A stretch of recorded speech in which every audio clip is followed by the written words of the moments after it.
नमस्कार, रुहिका शर्मा चैनल में आप सभी का स्वागत है। आज की हमारी कहानी का नाम है मछुए की बेटी, जिसकी लेखिका है सुभद्रा कुमारी चौहान। तो चलिए कहानी शुरू करते हैं। चौधरी और चौधराइन के लाड प्यार से तिन्नी को बड़ी ही स्वच्छंद और उन्मुक्त बना दिया। वह बड़ी निडर और कौतूहल प्रिय थी। आधी रात पिछली पहर जब तिन्नी की इच्छा होती, वह नदी पर जाकर नाव खोलकर जल विहार करती और स्वच्छंद लहरों पर खेलती हुई चंद्र किरणों की अटखेलियां देखती। यही कन्या चौधरी की सब कुछ थी, किंतु फिर भी आज तक चौधरी उसका विवाह न करा सके थे, क्योंकि कन्या के योग कोई वर चौधरी को अपनी जात में दिखाई ही न देता था। इसीलिए तन्नी अभी तक कुंवारी ही थी। नदी के पार और उस पार से इस पार लाने का चौधरी ने ठेका ले रखा था। चौधरी की अनुपस्थिति में तन्नी अपने पिता का काम बड़ी योग्यता से करती थी। आज इतनी जल्दी कहाँ जा रही हो तन्नी? क्या तुम नहीं जानते? क्या? यही कि राजा साहब आज उस पार जाएंगे। कौन राजा साहब? तुम्हें यह भी नहीं मालूम? अरे, मैं तो आज ही आया हूँ। और अब तक कहाँ थे? अपने घर। तो जैसे मैं रात दिन घाट पर ही तो बनी रहती हूँ ना, इसीलिए मुझे सब कुछ जानना चाहिए और तुम्हें कुछ भी नहीं। तुम मुझे वैसे ही तंग किया करते हो। जाओ, अब मैं तुमसे बात भी नहीं करूंगी। तन्नी को चिढ़ाकर उसकी क्रोधित मुद्रा को देखने में युवक को विशेष आनंद आता था। इसीलिए वह प्राय इसी प्रकार से बेसिर पैर के प्रश्न पूछकर उसे चिढ़ाया करता। किंतु आज तो बात जरा टेढ़ी हो गई थी। तन्नी को क्रोधावेश में यह प्रतिज्ञा करना था कि अब वह युवक से बोलेगी ही नहीं। इसीलिए मुंह फेरकर वह तेजी से घाट की ओर चल दी। युवक ने तन्नी का रास्ता रोक लिया और बड़े विनीत और नम्र भाव से बोला, तन्नी, सच बता दे मेरी तन्नी, मैं तेरा डांड चला दूंगा, तेरा आधा काम कर दूंगा। तन्नी के क्रोधित मुख पर हंसी नाच गई। युवक उसके साथ डांड चलाएगा, उसे एक साथी मिल जाएगा। इस बात को सोचकर उसे बड़ी प्रसन्नता हुई। वह बोली, सच कहते हो? मेरे साथ तुम डांड चलाओगे? देखा, बापू नहीं है, मैं अकेली हूँ। यदि तुम सचमुच मेरे साथ डांड चलाने को कहो तो फिर बताती हूँ। सच नहीं तो क्या झूठ? मैं डांड जरूर चलाऊंगा, पर पहले तुझे बताना पड़ेगा। इधर अपने पास ही कोई रियासत है ना, यहीं के राजा साहब नदी के उस पार शिकार खेलने जाएंगे। महीना 15 दिन का काम है मनोहर, खूब अच्छा रहेगा, खूब पैसे भी मिलेंगे। मैं तुम्हें भी दिया करूंगी, पर इतना वादा करो कि जब तक बापू ना आए तब तक तुम रोज मेरे साथ डांड चलाया करोगे। यह कौन सी बात है तन्नी? यदि तू मान जा तो मैं तो तेरे साथ जीवन भर डांड चलाने को तैयार हूँ। तो जैसे मैंने भी कभी इनकार किया हो, नेकी और पूछ पूछ, तुम मेरा डांड चलाओ और मैं इनकार कर दूंगी। ओह तन्नी, तू तो मुझसे ब्याह क्यों नहीं कर लेती? फिर हम दोनों जीवन भर साथ साथ डांड चलाते रहेंगे। क्षण भर के लिए तन्नी के चेहरे पर लज्जा की लाली दौड़ गई, किंतु तुरंत ही वह संभल कर बोली, कहने के लिए तो कह गए मनोहर, किंतु आज मैं ब्याह के लिए तैयार हो जाऊं तो मैं तो खुशी के मारे पागल हो जाऊं। अच्छा, फिर उसके बाद? फिर मैं तुम्हें रानी बनाकर अपने आप को दुनिया का बादशाह समझूंगा। अपने आप को बादशाह समझोगे? क्यों मनोहर? और मैं बनूंगी रानी, पर मैं रानी बनने के बाद डांट ना चलाऊंगी, अभी से कह देती हूँ। अरे तब मैं ही क्यों डांट चलाने लगा? मैं बनूंगा राजा और तुम बनोगी मेरी रानी, फिर डांट चलाएंगे हमारे तुम्हारे नौकर। अच्छा ये बात है, कहकर तन्नी खिलखिलाकर हंस पड़ी और दोनों हंसते हुए एक घाट की तरफ चले गए। एक बड़ी नाव पर राजा साहब और उनके पुत्र कृष्णदेव अपने कई मुसाहिबों के साथ उस पर जाने के लिए बैठे। तन्नी कई मछुओं और मनोहर के साथ डांट चलाने लगी। तन्नी नाव भी खेती भी जाती थी और साथ ही मनोहर से हंस हंस कर बातें भी करती। वायु के झोंकों के साथ उड़ते हुए उसके काले घुंघराले बाल उसकी सुंदर मुखाकृति को और भी मनोहर कर रहे थे। कृष्णदेव उसके मुंह की ओर किस स्थिरता के साथ देख रहे हैं, इस ओर तन्नी का ध्यान ही न था। परंतु राजा साहब से पुत्र की मानसिक अवस्था छुपी न रही। युवा काल में उनके साथ भी उनके जीवन में ऐसे कई बार मौके आ चुके थे। अब कृष्णदेव प्राय प्रतिदिन ही जल विहार के लिए नौका पर आते और डांट चलाने का काम बहुधा तन्नी ही क्या करती। कृष्णदेव के मूक प्रेम और आकर्षण ने तन्नी को भी उनकी तरफ बहुत कुछ आकर्षित कर लिया था। जिस समय कृष्णदेव नौका पर आते उस समय अन्य मछुओं के साथ रहते हुए भी तन्नी स्वयं ही नौका चलाती। राजा साहब से कुछ छिपाना था। कुमार रोज जल विहार के लिए जाते हैं और तन्नी ही नाव चलाया करती है। यह बात राजा साहब ने सुन लिया था। अतएव इस बात को और अधिक बढ़ाने के लिए राजा साहब बिना शिकार खेले ही एक दिन अपनी रियासत से लौट गए। जाने को पिता के साथ कृष्णदेव भी गए, किंतु उनका हृदय तो मछुओं के झोपड़े में तन्नी के पास ही छूट गया था। रियासत पहुंचकर कृष्णदेव सदा उदास और जाने किन विचारों में निमग्न रहा करते। शायद उन्हें रह रहकर तन्नी के भाग्य पर ईर्ष्या होती। वे सोचते कि मनोहर किस प्रकार तन्नी के पास बैठकर नाव चलाया करता है। तन्नी कैसे घुल मिलकर हंसती हुई उससे बातें किया करती थी। एक मामूली आदमी होकर भी मनोहर कितना सुखी है। काश मैं भी एक मछुआ होता और तन्नी के पास बैठकर नाव चला सकता तो कितना सुखी होता, कितना अच्छा होता। किंतु किसी से कुछ भी ना कहते। हाँ, अब उन्हें आखेट से रुचि ना थी।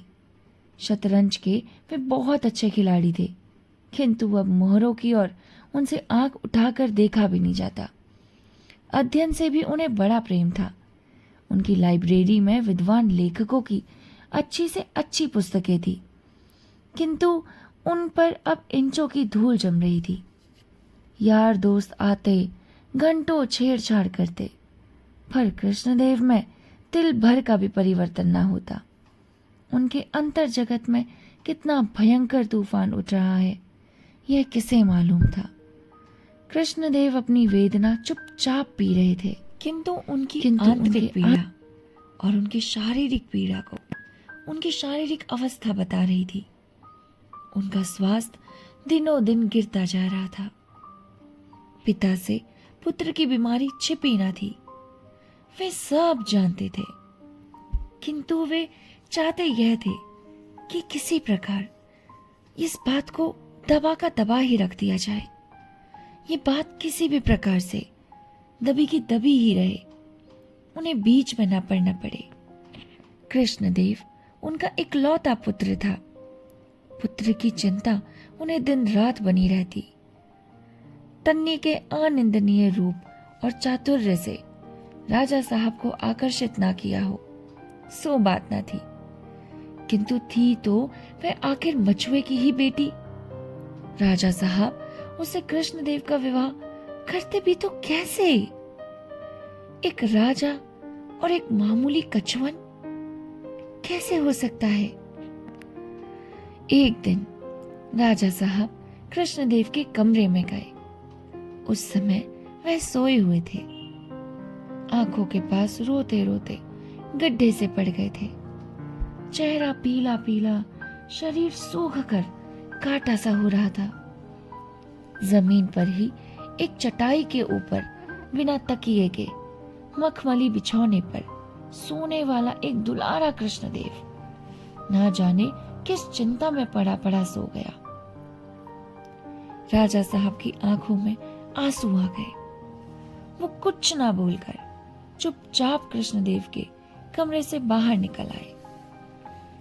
दूसरे ही दिन रियासत से तन्नी समेत चौधरी को बुलावा हुआ।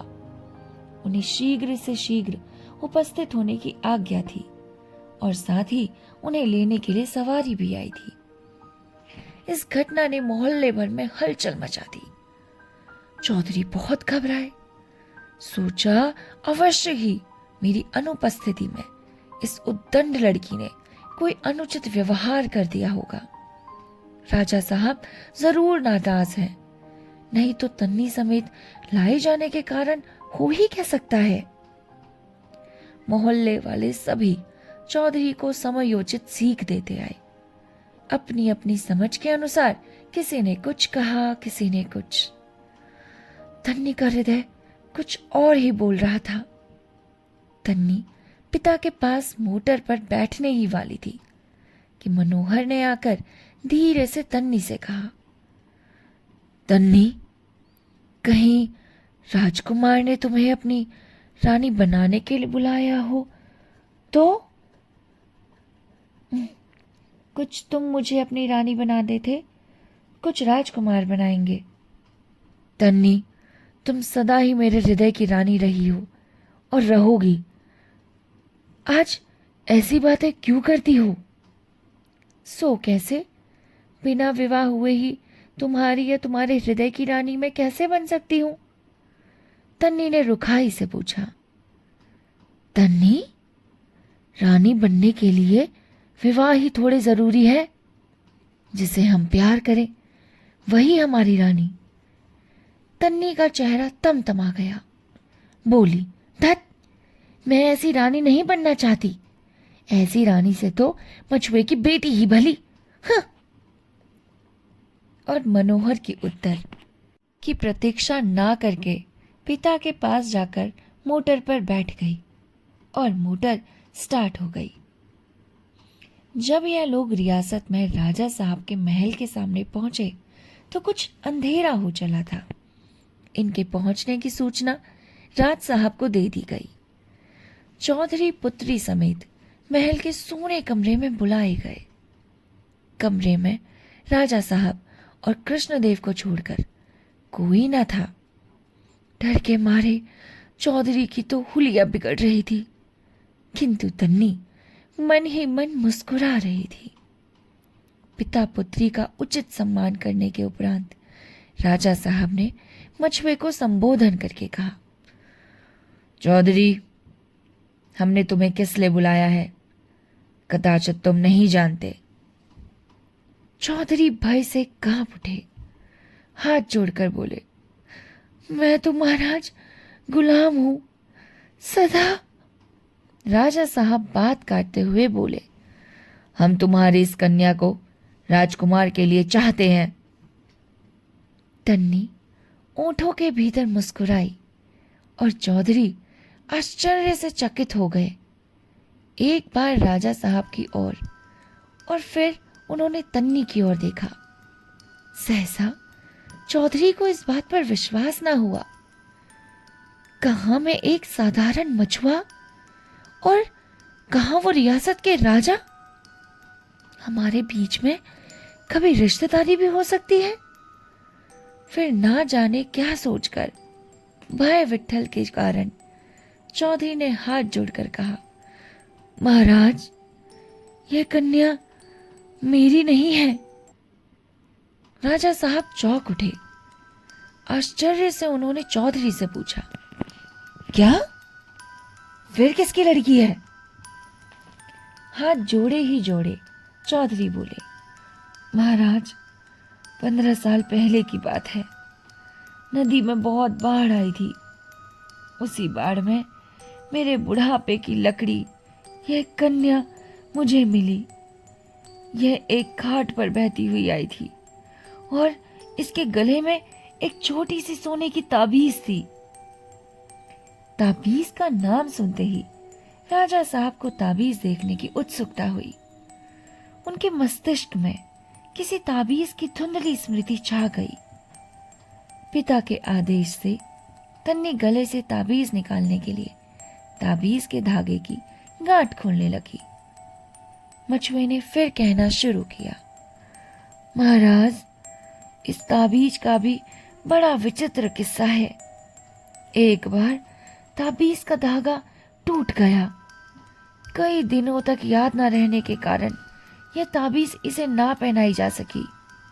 बस महाराज, यह तो इतनी ज्यादा बीमार पड़ी कि मरने जीने की नौबत आ गई और फिर ताबीज पहनाते ही बिना दवा दारू के चंगी भी हो गई।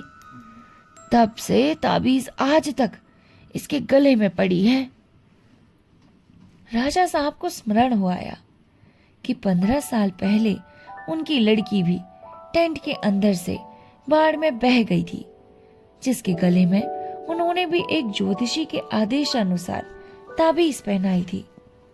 उन्होंने एक बार कृष्णदेव और फिर तन्नी के मुंह की तरफ देखा। उन्हें उनके मुंह में बहुत कुछ समानता दिख पड़ी। तब तक तन्नी ने गले से ताबीज निकालकर राजा साहब के सामने रख दिया। राजकुमार का हृदय बड़े ही वेग से धड़क रहा था। ताबीज हाथ में लेते ही राजा साहब ने मेरी कांति कहते हुए तन्नी को छाती से लगा लिया। यह वही ताबीज थी जिसे ज्योतिषी के आदेश से राजा साहब ने पुत्री के गले में पहनाया था। पिता पुत्री और भाई बहन का यह अपूर्व सम्मिलन था। सबकी आंखों में प्रेम के आंसू उमड़ आए। अब महल के पास चौधरी के रहने के लिए पक्का मकान बन गया है। चौधरी अपनी स्त्री समेत वहीं रहते हैं। अब उन्हें नाव नहीं चलानी पड़ती। रियासत की ओर से उनकी जीविका के लिए अच्छी रकम बांध दी गई है। राजमहल में रहती हुई भी कांति चौधरी के घर आकर तन्नी हो जाती है। अब भी वह चौधरी के साथ उनकी थाली में बैठकर चौधराइन के हाथ की मोटी मोटी रोटियां खा जाती है। तन्नी को बहन के रूप में पाकर कृष्णदेव को कम प्रसन्नता न थी। वह तन्नी का साथ चाहते थे, चाहे वह पत्नी के रूप में हो या बहन के। और ये कहानी यहीं पर ही खत्म हो जाती है। आपको ये कहानी कैसी लगी हमें लिखकर जरूर बताएं। आपके कमेंट का हमें बेइंतहा वेट रहता है। एक और बात कहना चाहती हूँ कि आजकल आप लोग बिल्कुल भी कहानियों में इंटरेस्ट नहीं दिखा रहे। ऐसा कैसे चलेगा? इतनी सारी कहानियां, स्टोरीज आप लोग यूं ही सुन लेते हैं, यूं ही अपना समय व्यर्थ कर लेते हैं। क्यों ना एक बार फिर से उन पुराने जमानों में जाए जहां पर रेडियो जॉकीज अपनी कहानियों को सुनाया करते थे और सभी का मन बहलाया करते थे। उनके एपिसोड सुनने के लिए हम लोग रात रात भर एक एक घंटे का इंतजार किया करते थे। आज तो आपके पास इतनी सारी सुविधाएं हैं, तो क्यों ना थोड़ा सा प्यार मेरे चैनल को भी दिखाया जाए। चलिए मिलते हैं आपसे नेक्स्ट कहानी के साथ। तब तक के लिए नमस्कार। अपना ख्याल रखिएगा।